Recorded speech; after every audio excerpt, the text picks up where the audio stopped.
Good day. Today I want to tell you all about a story I wrote some years ago. The name of the story, the title is Gooseberry Warriors. Gooseberry Warriors. Gooseberry in Telugu, Usirikaya. Usirikaya, it's a round small fruit, greenish yellowish, with very sour, kind of bitterish, kind of sweetness in it. But it's a combination of all these three. But basically they are very sour fruits, the juice. These usirikaya or gooseberries are generally used in Andhra Pradesh. Telugu people use it. What they do is they soak these fruits in a big glass jar with salt water, brine, and some turmeric, and leave it for a couple of weeks. So the fruit absorbs the brine or sodium chloride or salt solution and get more mellow and soft, and so you can eat it because it's a salty taste dominates the fruit than the sour taste. And school children and others they sell it the roadside in a small jar. If you go and ask for those, they will take it with the tongs from the hand, from the jar, and then put it in a plastic bag and sell it to you. The other usage, broad usage of gooseberry or usirikaya is pickles. They are known for pickles. And of course, Andhra Pradesh, this usirikaya avakaya is very famous. Now, these gooseberry or usirikaya thotalu antaru plantations, if people who lived in Vizag in 50s, 60s and 70s like me will know, they're called an area called Sitamadara.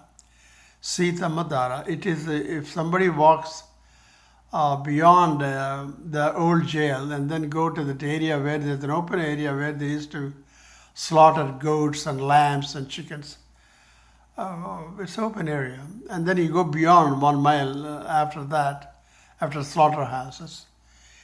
This is the Sitamadara area. It's a rural area, no houses at all, just plantations, trees of this usirikaya or this gooseberry, hundreds of trees. So these owners of this plantation have an arrangement with vendors, the women vendors of Purna market. Strange association.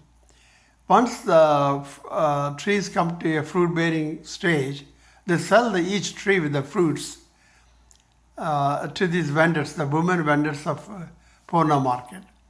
And these women will come there to guard so that nobody will steal the fruit, because in India they steal the fruits, they just walk and pick it up. From the thieves, they live there practically 24/7. They live under the tree, they cook under the tree, they sleep under the tree, they have hammocks, a small hut-like thatched house. They construct temporarily to live there to protect the trees from the thieves. And they stay for 2-3 months. Once the fruit is ripened, they harvest and then take it to Purna market. And the deal is done for the year. Next year they come back again when they sign a contract to buy the tree full of fruits. That is happening for lots of years, decades maybe. What I heard is the way how they protect the trees, how to guard the tree from the thieves is, they sentry, they walk up and down and make sure nobody is coming. In the night time particularly, the thieves are very dominant. The thieves come in the night time to steal the fruits. Once they catch the thief, they hold the thief on the ground. 2 women hold their legs and 2 women hold the shoulder and the head right to the ground, put it on flat, and 1 woman forcibly opened the mouth of the victim, the thief's mouth. She forcibly keep open. And another woman brings all the saliva in the mouth and spit into the victim's mouth.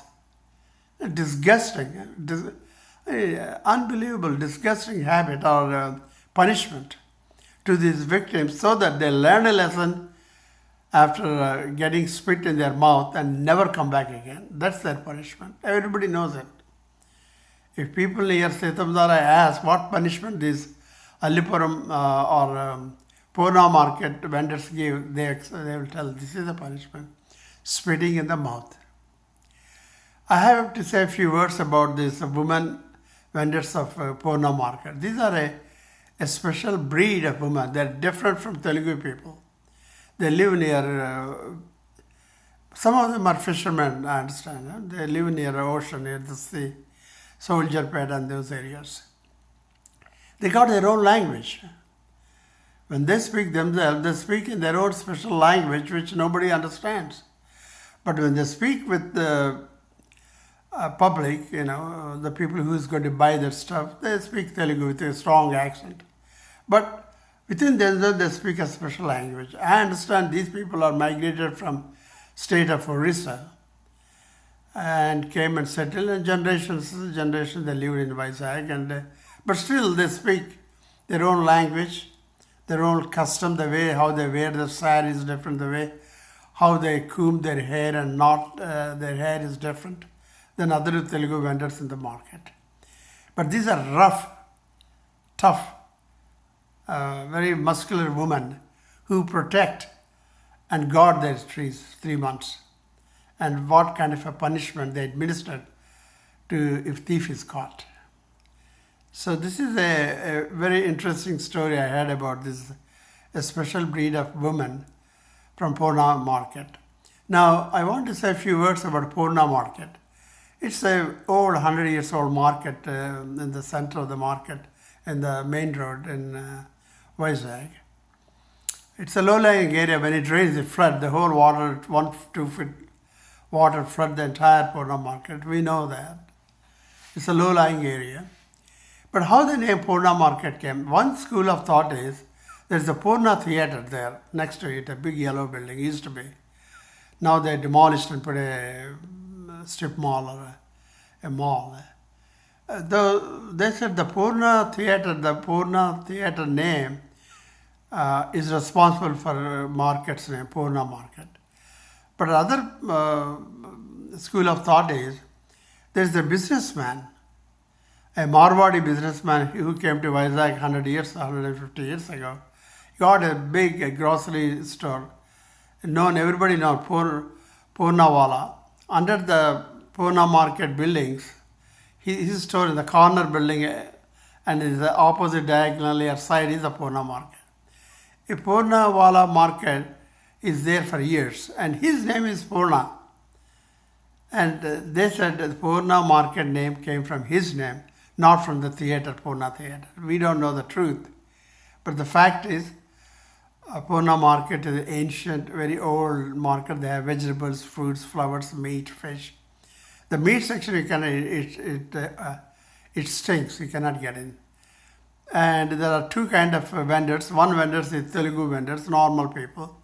The other is this rough woman who speaks a special language. And they protect their own trees, the gooseberries, usrikayal. For 3 months, they go to that area, Setamudara, and protect. But nowadays, there is no Setamudara. The trees are gone, they cut off, become highly commercialized, and big roads and shops and a whole bunch of apartment buildings. Nobody knows. The people who migrated to Vizag from other part of the state or the country, who came in 80s and 90s and 2000 and afterwards, they don't know about this story about Uchirikai Thotalu and this vendors from Pune market protecting them. And the name how Pune market came to existence. Also, I gave a small story about it. So I wrote a story about the protectors of this gooseberries, warriors of gooseberry. That's the title I gave, warriors of gooseberry.